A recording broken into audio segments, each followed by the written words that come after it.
les habitudes santé des autres nous fascinent. Que fait une telle pour garder la forme? Que fait un autre pour gérer son stress et dormir comme un bébé? On s'empresse de sauter sur de nouvelles recettes miracles sans trop vraiment comprendre, ce qui nous rend vulnérables aux rumeurs et à la confusion. Togo le balado est là, justement pour vous aider à faire des choix éclairés qui vous permettront de trouver et découvrir des habitudes santé que vous aimerez. On a demandé à des gens ce qu'ils pensaient des tendances santé les plus en vogue et on fait peut-être bien d'en parler avec un expert. Aujourd'hui, l'entraînement 7 minutes. Selon moi, c'est comme la meilleure façon de te blesser. Le chrono t'oblige à te dépêcher, t'exécutes mal les mouvements, c'est n'importe quoi. Je pense que c'est une bonne idée pour développer une habitude, une routine d'entraînement. Ça peut vraiment être un bon point de départ pour les gens qui commencent à s'entraîner. Je dirais que oui, si on en fait tous les jours, ça peut pas faire pire. Oui, en fait, je fais beaucoup d'entraînements par intervalle qu'on appelle des supersets quand je vais au gym. Puis, mais en fait, c'est souvent ces périodes isolées-là, intenses, qui sont les plus payantes. Je suis pas capable de toffer 7 minutes. Suis-tu mieux de laisser faire ou 4 minutes 33, c'est quand même bon?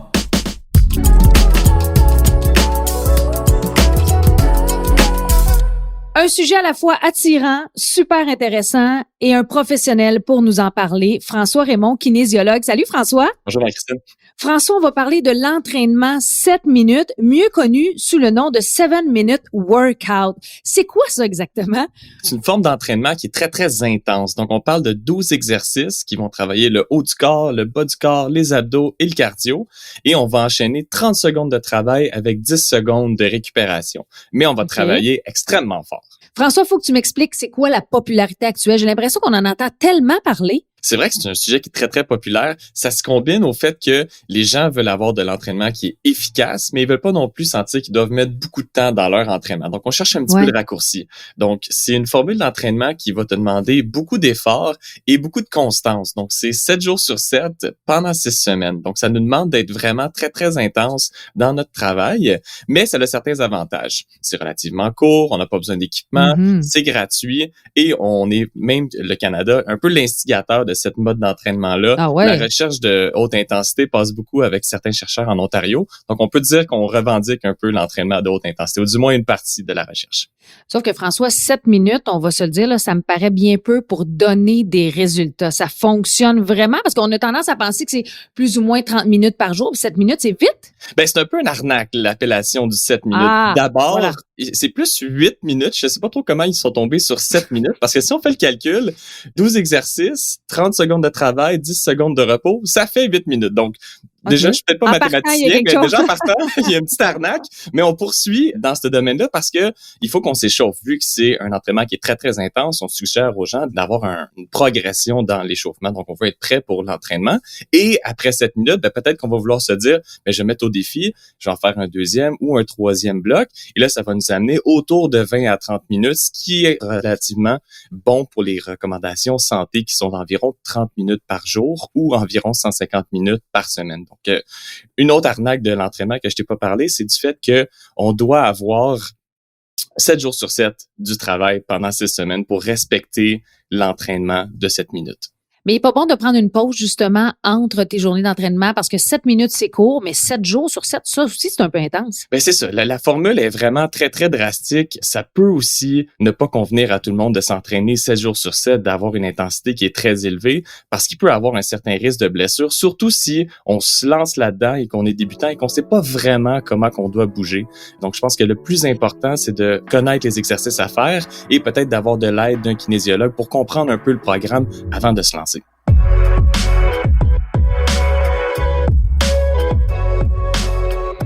Mais justement, tu as parlé de débutants, d'experts. Est-ce que ça s'adresse à tout le monde pour ceux qui aimeraient l'essayer? J'ai envie de te dire oui, mais je dois mettre quelques bémols. Je te dirais, c'est important de savoir comment exécuter les exercices. Donc, que tu sois débutant ou expert, l'important, c'est d'avoir une bonne base sur comment bouger. Une fois qu'on a réussi cet aspect-là, on passe au prochain, celui de tolérer l'intensité. Parce que comme je te disais tantôt, c'est vraiment très, très intense comme travail et on doit être capable de gérer cette intensité-là. Donc, quand tu es débutant, ça fait des années comme moi que tu t'es pas entraîné puis tu commences ça de façon intense. Y a-tu des dangers là-dedans?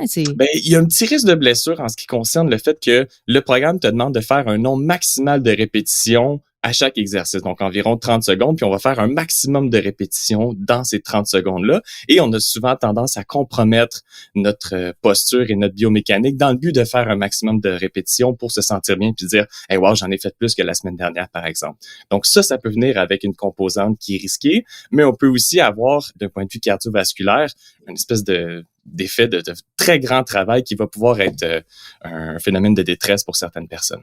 C'est quoi les objectifs de cet entraînement-là?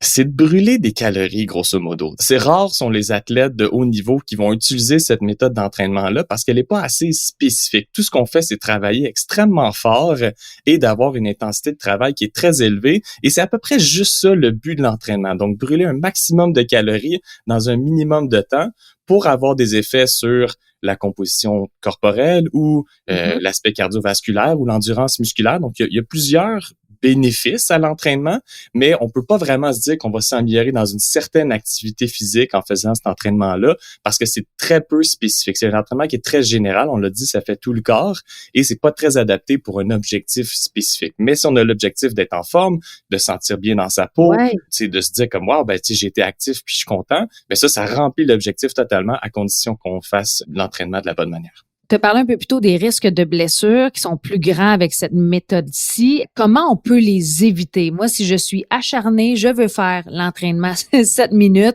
Y a-t-il une façon, justement, de les éviter, ces blessures-là? Il y a moyen un petit peu. Je parlais de kinésiologue plutôt d'avoir un espèce de moment de coaching. Donc, on se dit, on connaît les 12 exercices qu'on doit faire pour l'entraînement. On peut se prendre un petit rendez-vous avec un kinésiologue qui va nous expliquer les mouvements. Puis là, on va être confiant de le faire à plus haute intensité lorsqu'on est seul.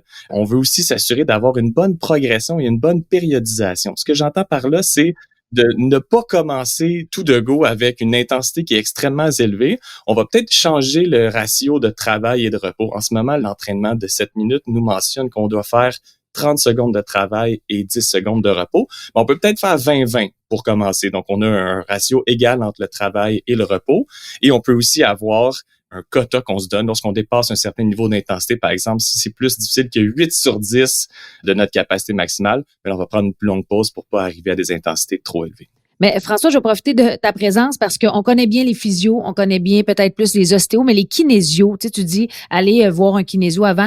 Qu'est-ce que vous faites exactement, par exemple, dans ce type d'entraînement-là? De quelle façon vous allez nous conseiller concrètement, là? C'est une bonne question. Les kinésiologues, à part être un mot qui vaut cher au Scrabble, ça a aussi comme intérêt d'être les experts de l'activité physique. On utilise le mouvement pour créer l'objectif souhaiter, soit réhabiliter des blessures, soit augmenter la performance physique, ou soit aider des gens à réhabiliter, par exemple, une condition cardiovasculaire ou métabolique. Donc, si par exemple, on fait du diabète ou on a d'autres problèmes de santé, on peut utiliser l'activité physique pour se guérir, entre guillemets, et c'est à ça que servent les kinésiologues. Donc, étant les professionnels du mouvement, on va venir aider les clients à mieux comprendre leur corps, mieux comprendre comment bouger et mieux apprivoiser l'effort pour qu'un entraînement du type l'entraînement de 7 minutes nous permette d'atteindre nos objectifs.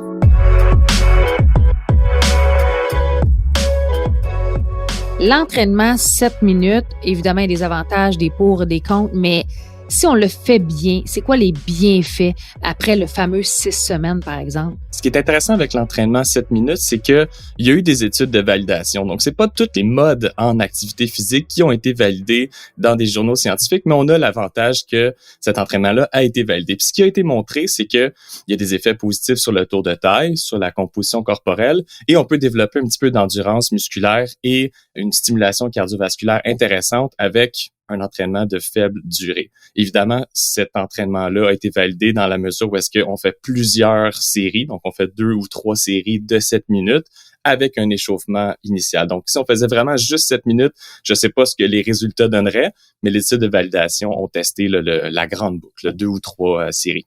Mais en tant que kinésiologue, et tu connais quand même l'entraînement 7 minutes, tu me conseillerais quoi? Quelqu'un qui veut le commencer, mais en même temps qui veut le faire de bonne façon. Tu sais, c'est de faire un mélange avec un autre sport, d'aller courir, de faire plus de minutes?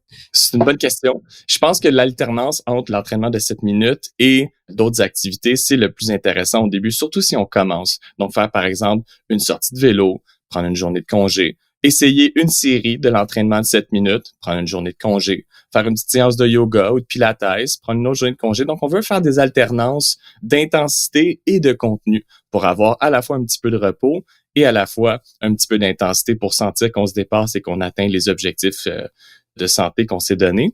Et aussi d'avoir de l'aide autour de nous. Donc, je mentionnais tantôt la présence d'un kinésiologue, mais aussi, on peut aller chercher un petit peu de motivation externe en rejoignant certaines communautés qui sont organisées autour de la tendance des 7 minutes. Donc, si on veut faire, par exemple, 7 minutes avec notre enfant, si on veut faire 7 minutes pour nos fessiers ou pour nos abdominaux, il y a une manière de vraiment cibler des entraînements qui sont efficaces tout en s'entourant de gens qui ont les mêmes objectifs que nous. Et ça peut aider notre motivation. Je vais te voir, j'hésite à le commencer. Tu me dis oui ou non aux 7 minutes. Concrètement, là, tu me l'as décrit, tu m'as donné les avantages, les pour, les contre. Je fais quoi? Là, je suis embêtée en ce moment parce que autant au départ, j'avais le goût. Je me disais, 7 minutes, c'est réglé, merci, bonsoir. Au pire, ça va être intense. Mais toi, tu me dis oui, vas-y ou non, vas-y pas. Je te dirais que ça dépend de tes objectifs. Si tu cherches une méthode d'entraînement pour retourner à la mise en forme, je pense que c'est une très bonne structure. C'est intense, on a l'impression de se dépasser, on a des gens pour nous supporter dans la communauté, c'est super efficace.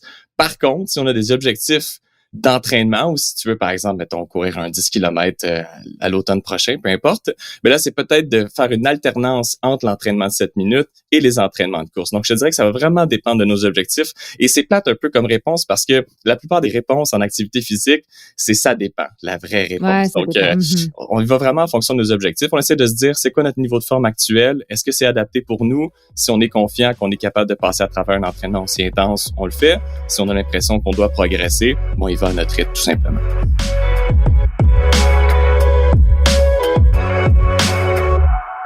Concrètement, je veux l'essayer, je fais quoi et je vais où? On va voir un kinésiologue, on s'assure qu'on est bien avec les exercices, que notre compréhension est bonne, qu'on se sent prêt à se mettre au défi et à faire le programme de l'entraînement 7 minutes. Et une fois qu'on est lancé, puis on a besoin de motivation, bien on peut peut-être aller voir sur Internet pour aller chercher des communautés. C'est assez intéressant, il y a vraiment plusieurs communautés qui sont organisées autour de la tendance de 7 minutes et on peut aller chercher la saveur qui nous plaît. Il y a des gens qui impliquent leurs enfants, qui font ça avec leur famille. Il y a vraiment plusieurs communautés. C'est assez intéressant pour garder la motivation de se sentir qu'on n'est pas seul dans l'entraînement. Et François, je te dirais qu'on peut réentendre et réécouter plusieurs fois notre entrevue, c'est-à-dire pour bien la comprendre parce que tu nous as vraiment éclairé sur ce qu'est l'entraînement 7 minutes.